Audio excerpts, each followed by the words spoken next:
नाज़रीन, आपको मालूम है कि तहरीक इंसाफ को सबसे पहले किस बंदे ने छोड़ा था?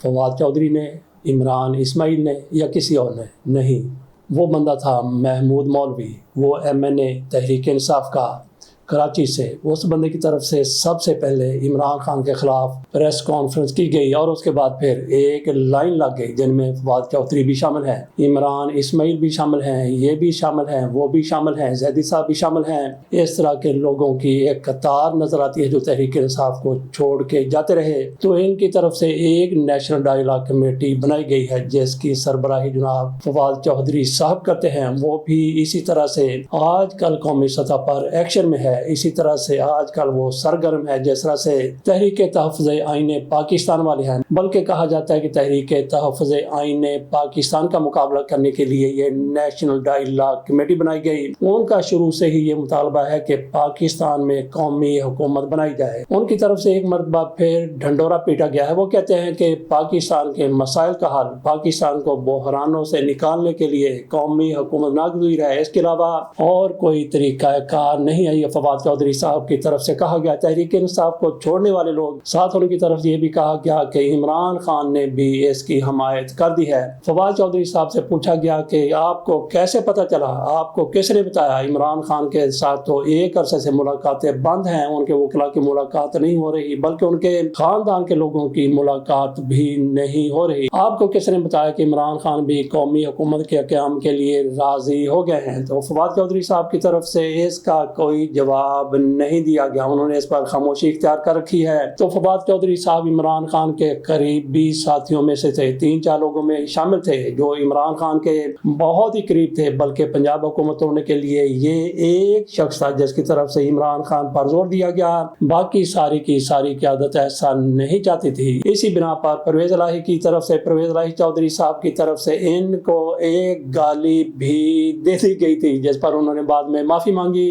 उन्होंने माजरत की, बहरहाल उनकी तरफ से माजरत का ली गई, अच्छा हो गया। फवाद चौधरी साहब वो बंदे थे जो इमरान खान के इंतहाई करीब थे और इमरान खान से ऐसे फैसले करवा लिए। वैसे ये नहीं कहा जा सकता कि इमरान खान कोई बच्चे थे कि उन्होंने इनके कहने पर फैसले किए, बहरहाल वो भी ऐसा फैसला कर चुके थे, लेकिन इनकी तरफ जब ज्यादा जोर दिया गया तो उन्होंने अपने फैसले पर मजीद वो मुसम्मम इरादे से डट गए और फिर असम्बलियां तोड़ दी गई, खैबर पख्तूनख्वा असम्बली भी तोड़ दी गई, पंजाब असम्बली भी तोड़ दी गई। तो हमारी शुरू से राय है इमरान खान को कौमी असम्बली से इस्तीफे नहीं देने चाहिए थे। दूसरी मरतबा जब उनके खिलाफ अदम एतमाद की तहरीक आई थी उसके बाद उन्होंने असम्बलियों से इस्तीफे दे दिए, कौमी असम्बली से इस्तीफे दे दिए थे, वो नहीं दिए जाने चाहिए थे। पंजाब असम्बली नहीं तोड़ी जानी चाहिए थी, खैबर पख्तूनख्वा असम्बली नहीं तोड़ी जानी चाहिए थे। इमरान खान को किसी ने बताया, वकला की तरफ से, आईनी माहिरीन की तरफ से बताया गया कि अगर ये असम्बलियाँ टूट जाती हैं फिर इनको इलेक्शन दोबारा से करवाने पड़ेंगे। ये वहाँ पे होता है जहाँ पे आइन की हुक्मरानी होती है, यहाँ पे कानून को समझा जाता है, माना जाता है। ये पाकिस्तान है, यहाँ पे पता है कि किसके हाथ में आइन है, किसके हाथ में कानून है, वो कानून को, आइन को क्या समझते हैं। इसलिए इमरान खान पर लेखे में आ गया और उन्होंने असम्बलियाँ तोड़वा दी, फिर इलेक्शन ना हो सके। बात हम कर रहे थे फवाद चौधरी की कि फवाद चौधरी साहब इमरान खान के इंतहाई करीब थे, लेकिन जब दूर हुए तो बहुत ज्यादा दूर हो गए। फवाद चौधरी और इमरान खान इकट्ठे जेल में भी रहे और जेल में फवाद चौधरी की तरफ से इमरान खान के साथ मुलाकात की गई। इमरान खान की तरफ से ना जाने के उस मौके पर जब इनकी मुलाकात हुई क्या कहा गया फवाद चौधरी को, लेकिन फवाद चौधरी की तरफ से कहा गया कि मैं इमरान खान के साथ मिला हूँ, उनके साथ मेरी दोस्ती हो गई है, फिर से मेरे इमरान खान के साथ पहले जैसे तलकात हो गई, इनकी तरफ से कहा गया। और इसके बाद इनकी तरफ से फिर नेशनल डायलॉग कमेटी भी बना दी गई जिसकी तरफ से एक ही मुतालबा किया जा रहा है कि पाकिस्तान में कौमी हुकूमत बनाई जाए, पाकिस्तान में कौमी हुकूमत बनाई जाए, पाकिस्तान में सारी पार्टियों पर मुश्तमिल हुकूमत बनाई जाए। चौधरी साहब जो कह रहे हैं इसका यही मतलब बनता है कि कौमी हुकूमत बना दी जाए, ये हुकूमत खत्म कर दी जाए और एक ही पार्टी की, एक ही शख्स के तहत हुकूमत हो और एक तरफा फैसले किए जाए, कोई अपोजिशन हो, ये इनकी तरफ से कहा गया।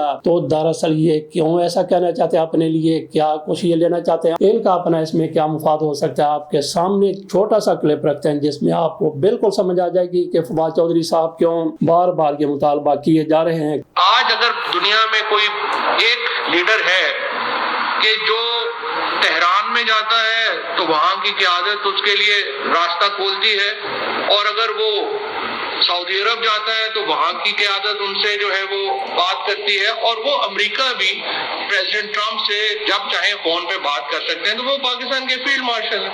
تو آپ نے سن لیا کہ فواد چودھری صاحب سارا زور کیوں لگا رہے ہیں. اس بیان سے کیا نظر آتا ہے؟ وہ دراصل کہہ رہے ہیں یا شیخ ادھر ویک. کانگریس کی طرف سے، امریکی کانگریس کی طرف سے، ایوان نمائندگان کی طرف سے ایک بہت بڑا فیصلہ کیا گیا، ایک بہت بڑی قرارداد پیش کی گئی ہے اور منظور ہو گئی ہے. وہاں پہ ٹرمپ کی پارٹی کی، ریپبلکن کی اکثریت ہے، لیکن اس کے باوجود بھی ڈیموکریٹ وہاں پہ قرارداد لے کے آئے اور ان کے لوگوں نے بھی، 4 لوگوں نے اس میں ووٹ ڈال دیا. اس قرارداد میں کہا گیا ہے کہ ٹرمپ صاحب اگر ایران پر آئندہ حملہ کریں گے تو اس کے لیے کانگریس سے منظوری لینا پڑے گی، ان کی پارلیمنٹ سے منظوری لینا پڑے گی. اور ایوان نمائندگان میں اس قرارداد کی فیور میں 115 ووٹ آئے، جبکہ اس کی مخالفت میں 108 ووٹ آئے. 4 ریپبلکن جو ان کی پارٹی کے لوگ تھے انہوں نے بھی اس میں قرارداد کے حق میں ووٹ دیا. تو گویا ٹرمپ کے ہاتھ باندھ کے رکھ دیے گئے ہیں. جس طرح پہلے ان کا دل کرتا تھا وینزویلا پر حملہ کر دیا، اس ملک پر حملہ کر دیا، ایران پر حملہ کر دیا، ایک بار حملہ کر دیا، دوسری بار حملہ کر دیا، اور اس کی توثیق بھی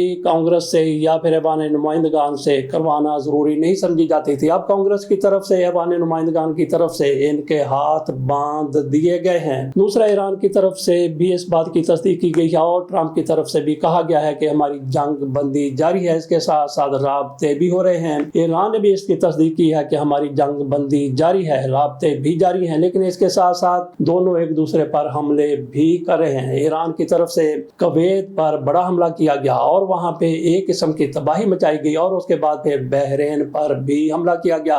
بحرین کی بھی تباہی مچا دی گئی. کویت میں جو کچھ ہوا اس پر کویت کی طرف سے سخت احتجاج کیا گیا کہ آپ نے ہمارے اڈے پر حملہ کیا. ایران کی طرف سے کہا گیا کہ ہم نے حملہ ضرور کیا ہے لیکن ہم نے اسی جگہ پر حملہ کیا جہاں سے ہمارے اوپر حملہ کیا گیا تھا، اور امریکی تنصیبات پر ہم نے حملہ کیا ہے. جبکہ کویت کی طرف سے کہا گیا کہ نہیں، دیگر جگہوں پر بھی حملہ ہوا ہے. تو اس پر ایران کی طرف سے کہا گیا کہ وہ جو نقصان ہوا ہے ہم نے نہیں کیا، ہم نے حملہ کیا اس کو روکنے کے لیے. جس طرح سے امریکہ نے اپنا سسٹم استعمال کیا اس کی وجہ سے آپ کا دیگر جگہوں پر نقصان ہوا ہے. بہرحال ایک طرف جنگ بندی بھی ہے، دوسری طرف جھڑپیں بھی جاری ہیں، رابطے بھی تیسری طرف ہو رہے ہیں. اس کی ٹرمپ صاحب کی طرف سے بھی تصدیق کی گئی، ایران کی طرف سے بھی کہا گیا ہے. بلکہ ٹرمپ نے ایک مرتبہ پھر کہا ہے کہ اگلے ہفتے میں معاہدہ ایران کے ساتھ ہو جائے گا اور ایران یورینیم کی افزودگی روکنے کے لیے تیار ہو گیا ہے. یہ ان کی طرف سے یک طرفہ دعویٰ کر دیا جاتا ہے، جبکہ ایران کی طرف سے کبھی ایسا نہیں کہا گیا. ایران کی طرف سے یہ کہا جاتا ہے کہ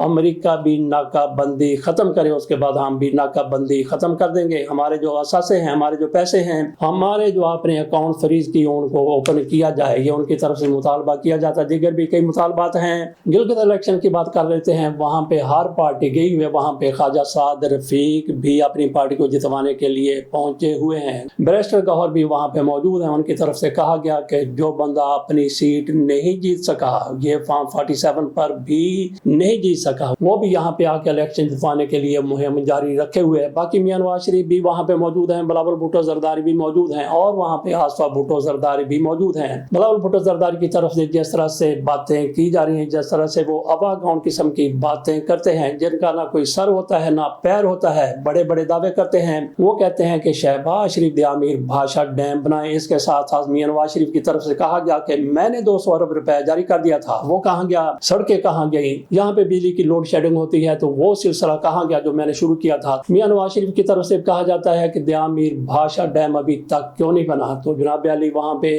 بھاشا ڈیم بنانے کی ضرورت نہیں ہے، بلکہ ان لوگوں کے لیے جو اتنے بڑے دعوے کرتے ہیں، پنجاب سے گئے ہیں، مرکز سے گئے ہیں، بلاول بھٹو زرداری صاحب سندھ سے گئے ہیں، وہاں کی کیا صورتحال ہے، مرکز کی کیا صورتحال ہے، پنجاب کی کیا صورتحال ہے، پیٹرول کی کیا صورتحال ہے، لوڈ شیڈنگ کی کیا صورتحال ہے، بجلی کتنی زیادہ مہنگی ہو گئی ہے، پیٹرول کتنا زیادہ مہنگا ہو گیا ہے، بجلی کی کتنی زیادہ لوڈ شیڈنگ ہوتی ہے ان کے اپنے علاقوں میں. اور یہ سارا کچھ وہاں پہ جا کے بتا رہے ہیں کہ ہم بجلی کی لوڈ شیڈنگ بھی ختم کریں گے، ڈیم بھی بنائیں گے، سڑکیں بھی بنائیں گے. جبکہ پاکستان میں ان کے اپنے صوبوں میں صورتحال انتہائی زیادہ مخدوش ہے. تو ان کے لیے ڈیم کی نہیں بلکہ چلو بھر پانی کی ضرورت ہے. پہلے اپنے ہاں سارے معاملات کو درست کریں، پھر وہاں پہ جا کے لوگوں کے ساتھ وعدے کریں. بلاول بھٹو زرداری کی طرف سے کہا گیا کہ اگر آصف علی زرداری سی پیک نہ بنواتے، سی پیک کا معاہدہ نہ کرتے تو پھر اورنج لائن کیسے چلتی اور میٹرو کیسے چلتی، یہ کیسے ہوتا، وہ کیسے ہوتا. ان کی طرف سے سارا کچھ شمار کروا دیا گیا کہ میرے ابا جی کی طرف سے یہ سارا کچھ کیا گیا. اگر وہ نہ ہوتے تو پاکستان کی ترقی رک جاتی، پاکستان ترقی معکوس کی طرف چلا جاتا. ان کی طرف سے ایسے بھڑنگے قسم کے दावे वहाँ पे किए जा रहे हैं। उनसे बेहतर तकरीर थी आसफा भुट्टो जरदारी की, उनकी बहन की। बिल्कुल ऐसे लग रहा था जैसे बेनज़ीर भुट्टो ही बात कर रही हूँ। उनकी बात में असर भी है और वो खातून अव्वल भी हैं, इनकी बहन है। जैसा कि कहा जाता था कि आधे अरसे के लिए मुस्लिम लीग नून को हुकूमत मिली है मरकज में। शहबाज शरीफ साहब 2.5 साल के लिए वज़ीर आज़म होंगे, अगले 2.5 साल के लिए पीपल्स पार्टी के बिलावल भुट्टो जरदारी वज़ीर आज़म होंगे। लेकिन बिलावल भुट्टो जरदारी उनकी नज़रों से गिर गए, उनका इम्कान नहीं है वज़ीर आज़म बनने का। इम्कान किसका? आसफा भुट्टो जरदारी का इम्कान है कि अगले 2.5 साल के लिए अगस्त के बाद वो वज़ीर आज़म पाकिस्तान की बन सकती हैं। अगर उस मुआहदे पर अमल किया गया तो शराबी की बजाय कबाबी को वज़ीर खजाना बनाया जाए। किसकी तरफ से कहा गया? ये मोहसिन बेग की तरफ से कहा गया। मोहसिन बेग साहब भी निगरान वज़ीर आज़म का हलफ उठाते उठाते थोड़ा सा पीछे चले गए थे। इनकी ऊपर तक बड़ी दुआ सलाम है। इनकी तरफ से कहा गया कि वज़ीर खजाना आज के जो औरंगजेब साहब हैं वो तो शाम को ही शराब पीना शुरू कर देते हैं, अपने ऑफिस में शराब पीते हैं। उनको क्या पता जब वो कोई इंटरव्यू देते हैं, उनको नहीं पता चलता इंटरव्यू देते हुए कि मैंने क्या कहना है। ये बंदा क्या इंटरव्यू देगा जो शराब में ही धुत रहता है। इनकी तरफ से कहा गया। साथ ये भी कहा गया कि इनको हटाया जाए, यहाँ से आए हैं वहाँ पे भेजा जाए और इनकी जगह कबाबी को, ये शराबी है, कबाबी को वज़ीर खजाना बनाया जाए। कबाबी फिर कौन हो गया? उन्होंने नाम लिया है जनाब इसहाक डार साहब का कि उनको वज़ीर खजाना बना दिया जाए। मियां नवाज शरीफ की भी यही ख्वाहिश है और शहबाज शरीफ की भी यही ख्वाहिश है कि ये बंदा शराब पीता है, शराबी को नहीं होना चाहिए बल्कि दूध पीने वाले को वज़ीर खजाना होना चाहिए। कबाबी हमने इनको रदीफ मिलाने के लिए कह दिया। हो सकता है कि ये दूध पीते हों या फिर कबाब भी खाते हों। बहरहाल मोहसिन बेग की तरफ से ये बहुत बड़ा मुतालबा किया गया है। बाकी मियां नवाज शरीफ साहब गिलगित बल्तिस्तान गए, वहाँ पे इनकी तरफ से जो ड्रामा रचाया गया वो भी आपके सामने रखते हैं। किस तरह से हफीजुर रहमान से सवाल कर रहे थे, हफीजुर रहमान से पूछ रहे थे कि हमने ये किया था, कब किया था। इस मौके पर हफीजुर रहमान साहब जो मुस्लिम लीग नून के वहाँ पे गिलगित बल्तिस्तान में वज़ीर आला भी रहे थे, वो थोड़ा सा थुड़क गए, थोड़ा सा भूल गए। मियां नवाज शरीफ की तरफ से उनको थोड़ा सा फिटे मुँह हाथ से कहा गया तो उनको याद आ गया। हम आपको दिखाते हैं कि किस तरह से मियां नवाज शरीफ साहब ने उनके साथ ये सारा कुछ किया है। भाई मुझे ये बताएं कि सबसे पहले कमेटी किसने बनाई थी? आपने। सुन लो जरा, किसने कमेटी बनाई थी? नवाज शरीफ ने बनाई थी। किस लिए बनाई थी?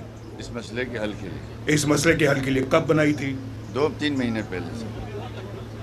उससे पहले 2017 में सर। 2017 में 2007, 9 साल हो गए हैं। यहाँ पे हमारे एडिटर बता रहे हैं कि औरंगजेब साहब पाकिस्तान का हाईली पेड आदमी है। पाकिस्तान में इससे ज़्यादा किसी जज की तनख्वाह नहीं है, किसी वकील की तनख्वाह नहीं है, बल्कि किसी वकील की इतनी फीस भी नहीं है जितना भी हाई किस्म का मुकदमा हो, जितनी ज़्यादा इनकी तनख्वाह है। क्योंकि जहाँ से इनको लाया गया वहाँ पे इनकी जितनी तनख्वाह थी उस पर ही लाया गया। और आपको पता है कि बैरून मुल्क करोड़ों में तनख्वाह होती है। इसके साथ इजाज़त दीजिए, अल्लाह हाफ़िज़।